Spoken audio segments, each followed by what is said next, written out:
कमर सीधी करें। ओम का उच्चारण सभी करेंगे।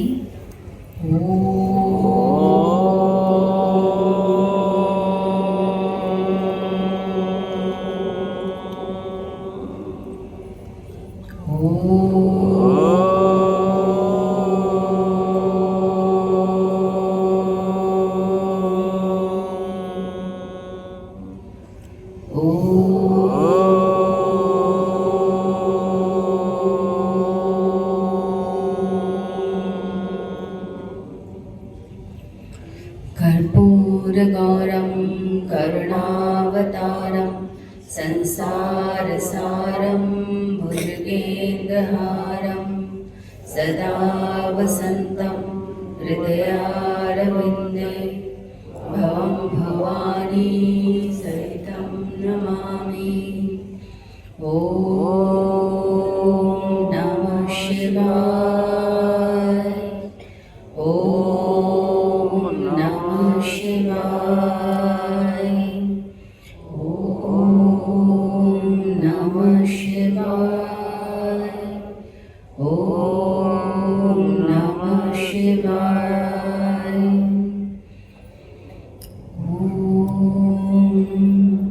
गुरुर्ब्रह्मा गुरुर्विष्णु गुरुर्देवो महेश्वरः गुरुर्साक्षात् परब्रह्म तस्मै श्री गुरुवे नमः। ॐ शान्ति शान्ति शान्ति। अपनी दुनिया की संस्कृति है। जब दुनिया के अलग अलग देशों में संस्कृति का विकास ही हो रहा था, शुरुआत ही हो रही थी, उस समय हमारे देश में गीता के ऊपर, उपनिषद पर, वेद पर, वेदांत के ऊपर चर्चा होती थी। पूरी दुनिया को यदि किसी ने जीना सिखाया, किसी ने योग दिया, आयुर्वेद दिया, तो सिर्फ हमारे भारत की संस्कृति थी। हमारे देश ने ही सिखाया। हमारे देश के महान पुरुषों ने, ऋषियों ने, मुनियों ने एक आदर्श की स्थापना करी। मानवता कैसे अपने उच्च शिखर तक पहुंच सकती है, कैसे हम अपना विकास कर सकते हैं, एक ऊंचाई पर पहुंच सकते हैं, एक ऐसी ऑलराउंड पर्सनालिटी जो अपने आप में ही दिव्य है, अपने आप में ही अद्भुत है, कैसे जीना है, कैसे काम करना है, किस तरीके का हमारा व्यवहार हो, हमारे माता पिता के साथ हमारा कैसा व्यवहार हो, हमारे घर के लोगों के साथ कैसा व्यवहार हो, समाज में हमें कैसे कार्य करना है, अपनी आध्यात्मिक उन्नति कैसे करनी है, देश की उन्नति कैसे करनी है, एक स्वर्ग जैसा वातावरण बन जाए, सारी दुनिया का उत्थान हो, पूरे विश्व का कल्याण हो, ये कैसे किया जा सकता है। ये सब चीज़ें हमारे देश के ऋषि मुनियों ने, हमारे देश के साधुओं ने, संतों ने, वीरों ने ये सब चीज़ों की शिक्षा दी। और ये सब चीज़ें करवाई जाती थी हमारे गुरुकुलों में। वहीं से संस्कार दिए जाते थे, वहीं से नींव डाली जाती थी, वहीं से बताया जाता था बच्चों को कि आप कैसे ज़िंदगी को जिएंगे। क्योंकि आजकल जो शिक्षा दी जाती है उसमें आपको एक डिग्री तो मिल जाती है, आपको ये तो बताया जाता है कि धन कैसे कमाया जा सकता है, कैसे आप कैलकुलेटिव, मैनिपुलेटिव हो सकते हैं, कैसे आप प्रोडिक्ट करके और फिर एक अच्छा प्रोजेक्ट बना के सक्सेस अचीव कर सकते हैं। तो फाइनेंशियल ग्रोथ के लिए तो सारी चीज़ें बता दी जाती हैं। बच्चा बहुत, लेकिन किस तरीके से आप अपने फाइनेंस को, कैसे अपने धन को, कैसे अपनी ज़िंदगी को आप किस तरीके से समाज के लिए उपयोगी बना पाए, मानवता के कल्याण के लिए लेके जाएं, ये बताने वाला कोई भी नहीं है। इस समय हम देख रहे हैं जेन ज़ी के मूवमेंट्स हो रहे हैं। जेन ज़ी यानी कि जो जनरेशन, यंग जनरेशन है, वो यंग जनरेशन के अंदर अपने आप में ही एक आक्रोश है, अपने आप में एक क्रोध है। वे सिस्टम को बदलना चाहते हैं, वो करप्शन को बदलना चाहते हैं, वो चाहते हैं कि एक ऐसा समाज हो जिसमें शांति की स्थापना हो। एक अंदर से आक्रोश है, अंदर से उनके अंदर एक वायलेंस सा आता जा रहा है। हमने चाहे बांग्लादेश में देखा, काठमांडू में देखा, अभी लेह में हमने देखा, अलग अलग तरह के मूवमेंट्स हैं। अब इतनी बड़ी जो शक्ति है यूथ की, इतनी बड़ी जो शक्ति है बच्चों की, उस शक्ति को अगर चैनलाइज नहीं किया जाएगा, उस शक्ति को अगर सही दिशा नहीं दी जाएगी, तो वो शक्ति जो है विध्वंस का काम करती है, फिर वो अपने देश का ही विनाश कर देती है। जैसे हम काठमांडू में हमने देखा टीवी पर कि उन्होंने अपनी संसद ही जला दी और अपने ही मिनिस्टर्स को भगा भगा के उन्होंने मारा, प्रताड़ित किया और पूरे देश को ही जला के रख दिया, अपना ही नुकसान किया। फिर बाद में जब वो तूफान थमा, वो क्रोध उनका थमा, तो फिर उनको रियलाइजेशन हुई और फिर उठाकर वो खुद ही जो चीज़ें उन्होंने तोड़ी थी उसको सड़कों से खुद ही साफ करने लगे। अगर जो है चैनलाइज नहीं किया जाएगा यंग जनरेशन को, उनकी एनर्जी को, तो ऐसा ही विध्वंस होगा, वो किसी भी देश में हो सकता है। तो बहुत ज़रूरी है कि अब इस समय इन सब चीज़ों पर कार्य हो, यूथ को ये बताया जाए कि आप अपनी एनर्जी को यूटिलाइज कैसे करेंगे, किस तरीके से समाज में शांति ला सकते हैं, किस तरीके से चेंज ला सकते हैं, क्या आप डेवलपमेंट कर सकते हैं। पहले के समय में तो गुरुकुल करते थे, लेकिन आज के समय में जो यूनिवर्सिटीज़ हैं, जो कॉलेजेस हैं, वो एक मशीन बना रहे हैं, एक रोबोट बनाते चले जा रहे हैं बच्चों को। वह टेक्नोलॉजी में एडवांस हैं, एआई में एडवांस हैं, उन्हें सारी कोडिंग आती है, सारे तरीके आते हैं कि किस तरीके से आप जो है अपने सॉफ्टवेयर में चेंजेस कर सकते हैं, किस तरीके से आप जो है मशीनरी बना सकते हैं, आप जो है किस तरीके से अपने आप को आगे बढ़ाने के लिए और नए नए बिजनेस खोल सकते हैं। ये सब चीज़ें बताई जा रही हैं उनको। तो बच्चे एक रोबोट की तरह बनते जा रहे हैं, मैकेनिकल मेंटालिटी हो रही है। तो जो अगर देखें तो समाज एक रोबोटिक जो है साइकोलॉजी से, मेंटालिटी से सफ़र कर रहा है, तो मशीन बनते जा रहे हैं। इस समय ज़रूरी है कि एक ऐसे ज्ञान को हम दें, इस तरह के संस्कार को दें कि आप अपनी इंटेलिजेंस के साथ साथ आप अपने उस इंटेलिजेंस को, अपनी पावर को किस तरीके से समाज के विकास के लिए लगाएं, हमारे देश का उत्थान हो। क्योंकि वही नॉलेज जो है वो क्रिएटिविटी में भी कन्वर्ट हो सकती है, वही नॉलेज जो है वो डिस्ट्रक्शन की तरफ भी लेके जा सकती है। जितने बड़े बड़े टेररिस्ट रहे हैं, जिनका इतना नाम हुआ कि उन्होंने इतने इतने लोगों को मारा, पता चला कि वो अपने आप में बहुत ही इंटेलिजेंट थे, बहुत अच्छी डिग्रीज थी उनके पास, बहुत नॉलेज दी गई थी उनको, इंजीनियर्स थे, डॉक्टर्स थे, साइंटिस्ट थे, जिन्होंने बॉम्ब बनाए, जिन्होंने लोगों का विनाश किया। अब इंटेलिजेंस जो है, बुद्धि जो है, या तो वो अच्छी तरफ जा सकती है या फिर वो बुरी तरफ जा सकती है। अगर उसमें चेंज आ गया, कुछ गलत संस्कार डाल दिए, किसी ने कोई जैसे कहते हैं ना वायरस डाल दिया, अब गलत वायरस आ जाएगा तो कंप्यूटर का सिस्टम शट डाउन हो जाता है। आपके फ़ोन में भी कोई वायरस आ जाए और वो पूरी तरीके से शट डाउन हो जाता है, उसको फिर दोबारा से ठीक कराना पड़ता है। तो ऐसे ही गलत संस्कार का कोई वायरस अगर डाल दिया जाए, कोई व्यक्ति, अगर आप अपने बच्चों पर ध्यान नहीं देते हैं, तो बाहर के लोग जब आपके बच्चों को मैनिपुलेट करते हैं, उनकी साइकोलॉजी के साथ वह जो है प्ले करना स्टार्ट कर देते हैं, खेलना शुरू कर देते हैं। शोध लेना है, मुझे बदला लेना है, और गलत शिक्षा दे दी जाती है और उसमें लगता है। अब इतनी मूवीज़ बनाई जा रही हैं, केरला फाइल्स बनाई गई, उसमें क्या सब बताया गया, अलग अलग जो है मूवीज़ के द्वारा बताया जा रहा है कि कैसे बच्चों का शोषण होता है, किस तरीके से उन्हें कन्वर्ट किया जाता है, किस तरीके से उन्हें अधर्म के मार्ग पे लेके जाया जाता है। अपने ही संस्कृति, अपने संस्कारों, अपने माता पिता के खिलाफ बच्चे हो जाते हैं। बीच में एक मूवी आई थी जिसमें एक स्टोरी बताई गई कि किस तरीके से एक अच्छे घर का बच्चा जो है उसे ड्रग एडिक्ट बना, बच्चे के अंदर ऐसा संस्कार डाला गया कि अब तुम एक काम करो कि तुम और लोगों को तो मारोगे ही मारोगे, लेकिन सबसे पहले शुरुआत तुम अपने घर से करो, अपने माता पिता को, अपनी दादी को पहले गोली मारो। तो इस तरह से मेंटालिटी चेंज कर दी जाती है कि वही बच्चा जो कुछ कर सकता था देश के लिए, वही विध्वंस का कारण बनने लग जाता है, वो समाज का विनाश करता है। तो ज़रूरी है इस समय कि गुरुकुलों की स्थापना हो, ज़रूरी है संस्कार केंद्रों की स्थापना हो कि जो गलत वायरस डाला जा रहा है, गलत संस्कार डाले जा रहे हैं, गलत शिक्षा दी जा रही है, गलत डायरेक्शन की तरफ मोड़ा जा रहा है यूथ को, उसको हम ठीक करें, उनको बताएं हमारे रूट्स कितने गहरे हैं, हमारी संस्कृति कितनी प्योर है। सनातन संस्कृति शुरुआत से चली आ रही है। बताया जाए कि अच्छी शिक्षाएं क्या हैं। अगर हम अपने बच्चों को अपने धर्म के बारे में नहीं बताएंगे, अपने महापुरुषों के बारे में नहीं बताएंगे, अपने ऋषि मुनियों, अपने शहीदों के बारे में नहीं बताएंगे, वीरों के बारे में नहीं बताएंगे, तो दूसरे लोग जो हैं जब अपने बारे में बताना शुरू कर देते हैं तो बच्चे इन्फ्लुएंस होते हैं, क्योंकि कच्ची मिट्टी की तरह होते हैं। तो इस समय दिए जाए, माता पिता भी इसके लिए प्रयास करें, स्कूल कॉलेजेस भी प्रयास करें, और साथ ही साथ सारे साधु समाज को, संत समाज को ज़रूरी है कि वह बच्चों के लिए, यूथ के लिए, युवाओं के लिए कार्य करे। इसी के लिए विश्व जागृति मिशन जो है पूरी तरह से करबद्ध है, संकल्पित है।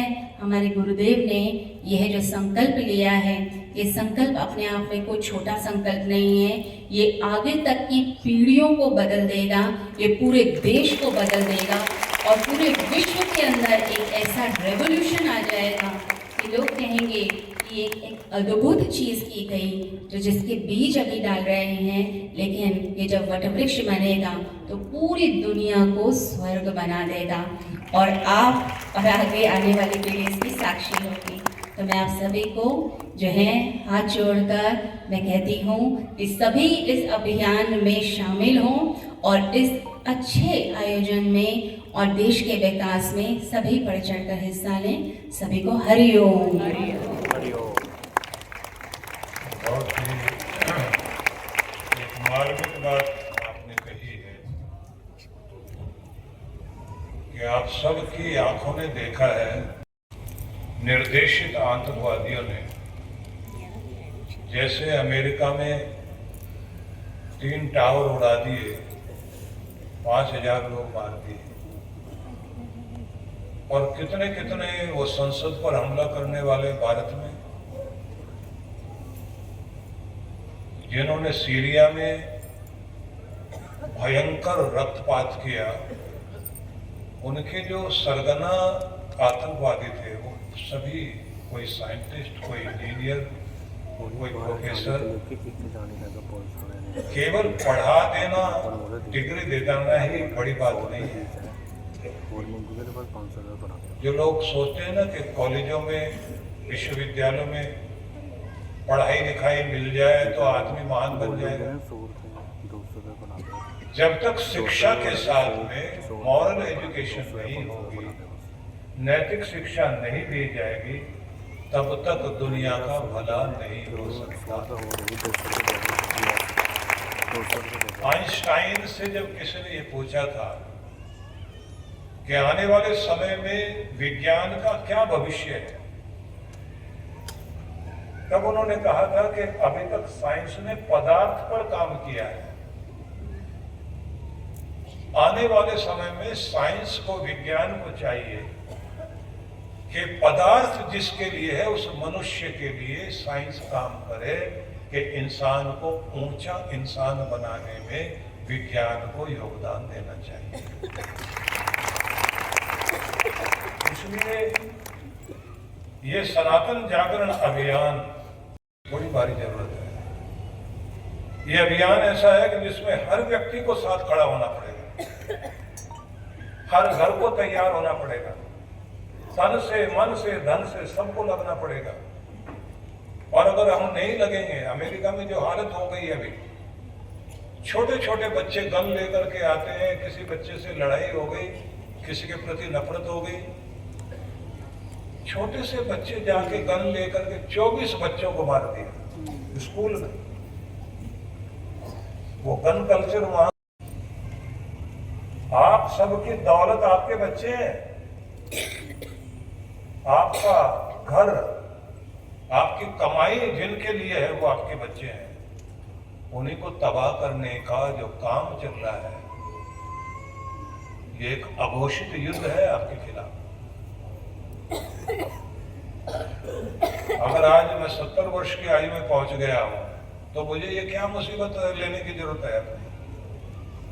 मेरे 40 आश्रम पूरे देश में, 88 शाखाएं हैं, 11 देशों में काम चल रहा है, मुझे और ये कब करने की क्या जरूरत है? मुझे सबसे ज्यादा उस समय पीड़ा हुई थी जब ये कहा गया कुंभ के अवसर पर 1000 साल की गुलामी के बाद हमने आजादी पाई है, ये स्वर्णिम काल चल रहा है, अमृत काल चल रहा है। अब मैंने कहा भैया पहले तो ये बताओ कि पूरी दुनिया में एक भारत देश ही ऐसा है जो 1000 साल तक गुलाम रहा, फिर ना गुलाम हो जाए। इसके लिए आपके पास क्या योजना है? इस पर काम करो ना आप लोग। आप कहते हैं 7.5 लाख गुरुकुल बंद कर दिए गए भारत में, अंग्रेजों ने बंद कर दिए, तो खोलने की योजना बनाओ ना।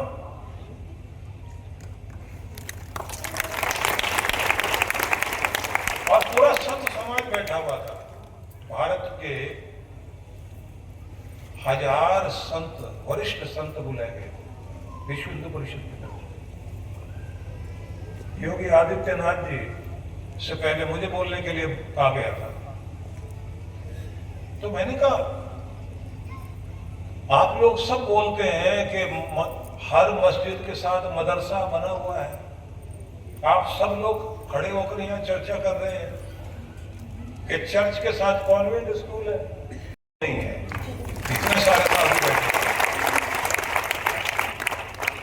आप दूसरों की चर्चा कर रहे हैं, तो हर मंदिर के साथ एक बाल संस्कार केंद्र क्यों नहीं बनता? मंदिर केवल हमारी आरती पूजन के लिए रह जाए, ये क्रांति तो हमें करनी होगी। और अगर हम ये नहीं करेंगे तो बचेंगे कैसे? ऊपर से हमारे यहां ऐसी चीजें चल पड़ी है, दुखद खेल है। पहले बोलते थे बच्चे 2-3 ही अच्छे, फिर शुरू हो गया बच्चे 2 ही अच्छे, फिर समय बीत गया शेर का बच्चा 1 ही अच्छा। अब गाड़ियों के पीछे लिखा हुआ है ना बच्चा ना बच्ची, जिंदगी रहेगी अच्छी। कुत्ता के लिए पालो।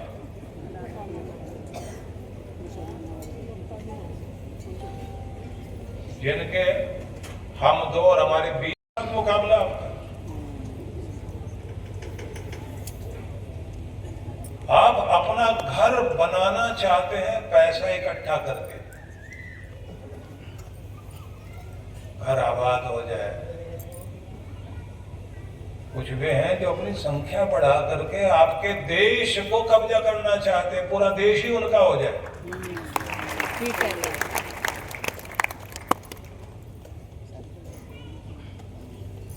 पीड़ाएं बहुत हैं, इसलिए ये प्रश्न डॉक्टर अर्चिका इस तरह का बोलती नहीं है, ये तो आज मैंने सुना है इसको, ये तो ध्यान कराती है। 60-65 लोगों को लेके पहाड़ पे चढ़ जाएगी, वहाँ कैलाश मानसरोवर, वहाँ बैठ कर ध्यान करेंगे। अगर इन्होंने भी ये कहा कि आपके बच्चों को बरगलाने वाले लोग आपके खिलाफ लाके खड़ा कर दें, जो अभी इंटरनेट के माध्यम से कैसे कैसे गेम शुरू हो गए हैं, बच्चे उसके एडिक्शन में आ जाते हैं, अपने को मार देंगे, घर वालों को मार देंगे, किसी को मार देंगे। देश के लिए कितनी तरह के लोग लगे हुए हैं हमारे देश को तोड़ने के लिए। एक और बात भी कहना चाहूंगा, अभी हम लोग अपने कश्मीर में बड़े पढ़े लिखे लोग थे, ब्राह्मण भारी संख्या में थे, अच्छी अच्छी नौकरियों में थे, बाग बगीचे बहुत अच्छे थे उनके, वहां के समाज को ऊंचा उठाने में बहुत काम कर रहे थे वो लोग। बस एक ही बात हुई कि भारत का गृह मंत्री बदला गया, रातों रात 3 महीने के बाद ही उन्होंने कर दिया, 3 महीने बनने के बाद। जो वहां पर हुआ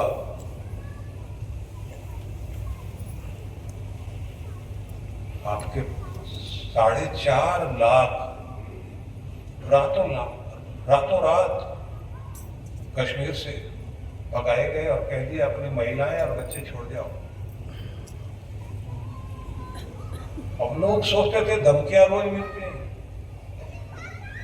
कश्मीरी पंडितों का जो सबसे बड़ा लीडर था टिक्कू,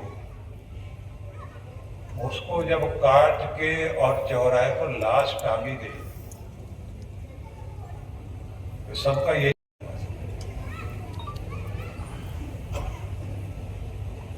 तो इसलिए मैं कहना चाहूंगा आपको, अपना घर भरने से ही बात नहीं बन जाएगी, अपनी सुरक्षा का साधन भी सोचिए,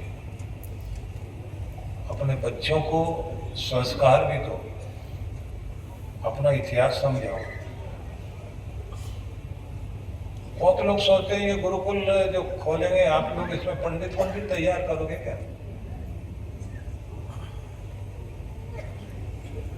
ज्यादातर लोगों को ये लगता है। हम वो वाले स्कूल, मॉडर्न स्कूल टाइप के गुरुकुल खोलना चाहते हैं जिसमें मॉडर्न एजुकेशन के साथ साथ मॉरल एजुकेशन भी हो, जिनको बच्चों को वहां पढ़ाते हुए हॉस्टल में रख करके इस तरह से तैयार किया जाए कि जिससे वो एजुकेशन में भी बहुत आगे हो। कुछ लोग चला रहे गुरुकुल जिनके बच्चे जो है इसरो में साइंटिस्ट बन गए। हमारा तो जो प्राचीन तरह का गुरुकुल चल रहा है उसमें भी कुछ बच्चे एंकर हैं दूरदर्शन पर, कुछ बच्चे प्रोफेसर हैं, कुछ बिजनेसमैन हैं, कुछ प्रोफेसर बने।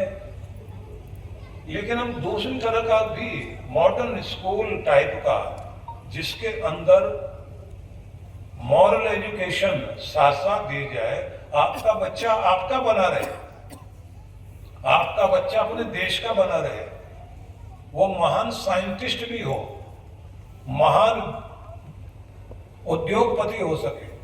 जो विद्या चलती है वो विद्या दी जाएगी, लेकिन संस्कार भी दिए जा सके। हालांकि आपके संविधान में धारा 35 ऐसी कुछ धारा है जिसके अंतर्गत जो है आपके साथ ये समस्या है, हिंदू अपने धर्म की शिक्षा नहीं दे सकता, मुस्लिम दे सकता है, ईसाई दे सकता है, जूना पकड़ाया हुआ है, आप नहीं पढ़ा सकते। इसलिए गुरुकुल चाहिए। किसी भी तरह की जो भी विद्याएं चल रही हैं, साइंस से लेकर के डॉक्टर बनने से लेकर जितना सबको जो भी कुछ हो सकता है सब कुछ देंगे हम लोग,